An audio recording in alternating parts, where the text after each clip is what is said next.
वेद के पीरियड में शिव से जुड़ी हुई शक्ति धीरे धीरे स्वतंत्र रूप में निखरने लगी है।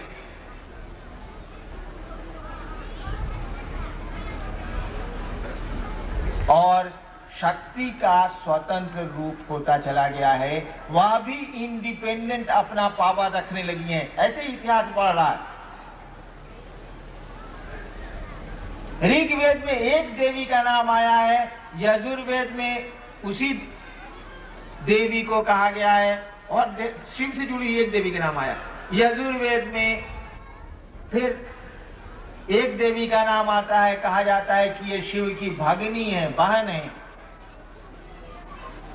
फिर बाद में उनको उनकी पत्नी मान लिया गया है। लेकिन ये शक्ति का जो स्वरूप है स्वतंत्र रूप से निखर रहा है। शिव से इनको जुड़ा हुआ माना गया है, लेकिन धीरे धीरे जैसे जैसे समय बीत रहा है, प्राचीन भारत से हम लोग अर्वाचीन भारत की ओर चले आ रहे हैं, इधर चले आ रहे हैं, तो देखते हैं कि शक्ति का स्वरूप स्वतंत्र रूप से निखरता चला जा रहा है।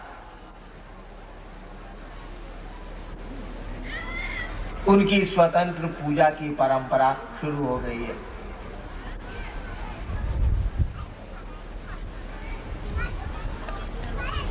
धीरे धीरे क्या हुआ कि सक्षम गुरुओं की कमी होने लगी।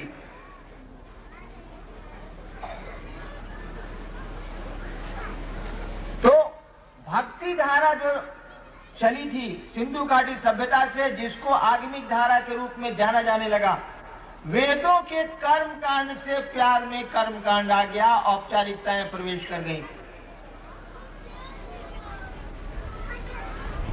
यानी आगमिक धारा भी सिस्टम में आने लगी।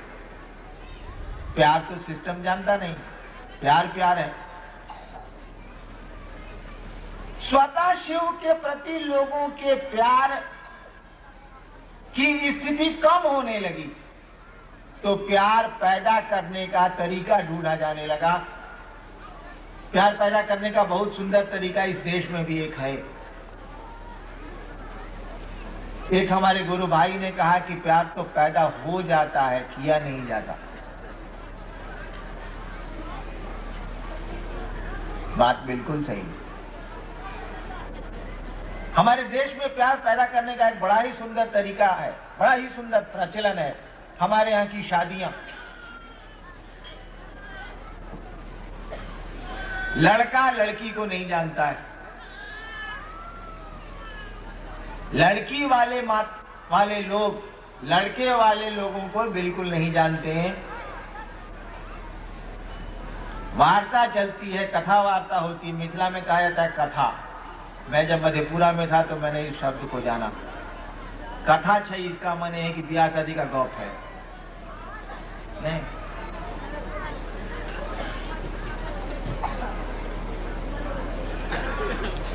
लड़की वाले लड़के वालों से बात करते हैं, शादी की तिथि तय होती है।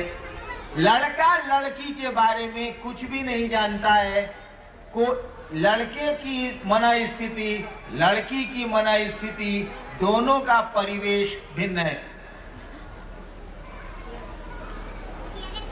न लड़की लड़के को जानती है, न लड़का लड़के को जानता है। दोनों की स्थितियां और परिवेश भी भिन्न भिन्न है।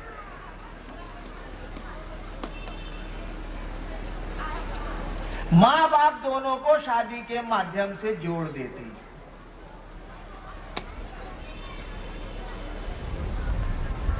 माँ बाप दोनों को शादी के विवाह के उत्सव में दोनों को जोड़ देते हैं, शादियां करा देते हैं। और शादियां इसी उद्देश्य से कराई जाती हैं कि दोनों में प्यार पनप जाएगा और जीवन की गाड़ी चलेगी। और चलती है। ढेर सारे भाई यहाँ बैठे हैं, उनको यह चिंता सता रही होगी कि हमारे मेहरारू कैसन बिया, देखो हम 4 घंटा से जब बैठल बनी। या हमारी माँ बहनें सोचती होंगी कि पति ऑफिस गए हैं, अब लौट के आएंगे, खाना खाना है, अब चलना चाहिए, दोपहर का समय बीत रहा है। देखिए प्यार पनप गया, चिंता आपको सताने लगी, संवेदनाएं बढ़ने लगी, आप संवेदनशील होने लगे। शादी के माध्यम से प्यार पैदा कर दिया गया है और प्यार हो गया है। एक दिन तो लड़का लड़की को नहीं जानता था, लड़की लड़के को नहीं जानती थी, दोनों बिल्कुल एक दूसरे से अनजाने थे।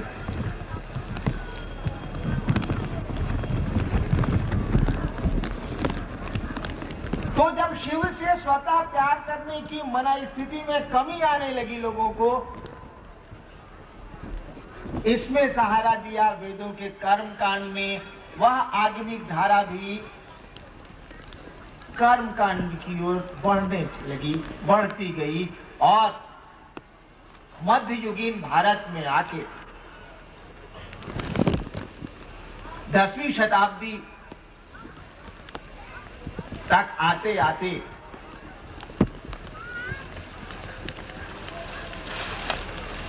आगमिक धारा जो बाद में तंत्र के नाम से जानी गई, उसको भी मजबूर होना पड़ा वेदों का वर्चस्व स्वीकार करने को। कोई उपाय नहीं बच गया।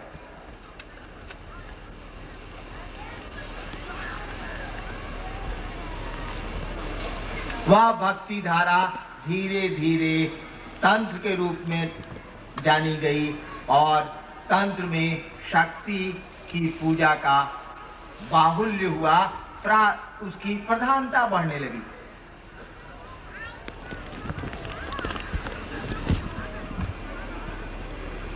अब शक्ति को जगा के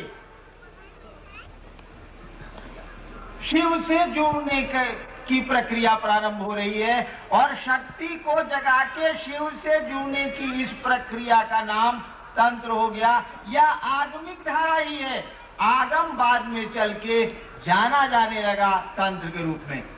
तीनों सभी चीजें एक ही हैं, भक्ति धारा, आगम और तंत्र एक ही जमीन पर पनपे हुए फूल हैं। ये अलग अलग चीजें नहीं है। ये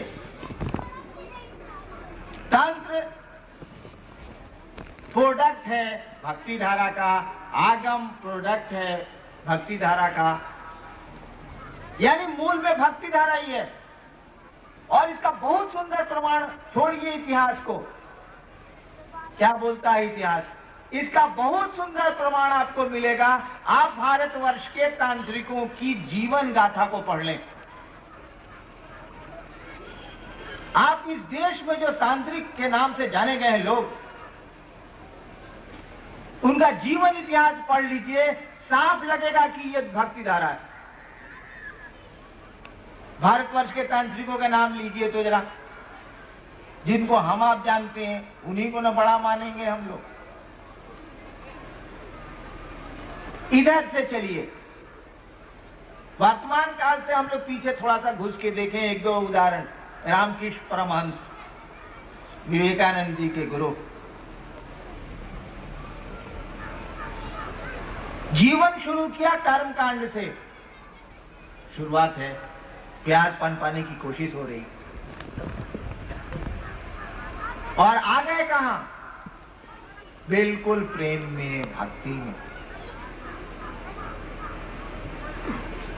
अपने शिष्य विवेकानंद को कहते हैं नोरेन मां डाकचे, नरेंद्र मां आवाज देती।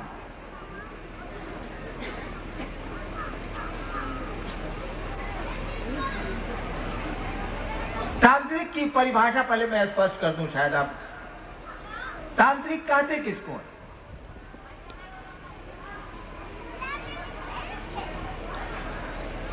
जो शिव और शक्ति से प्रेम करता है उसे ही तांत्रिक कहते हैं।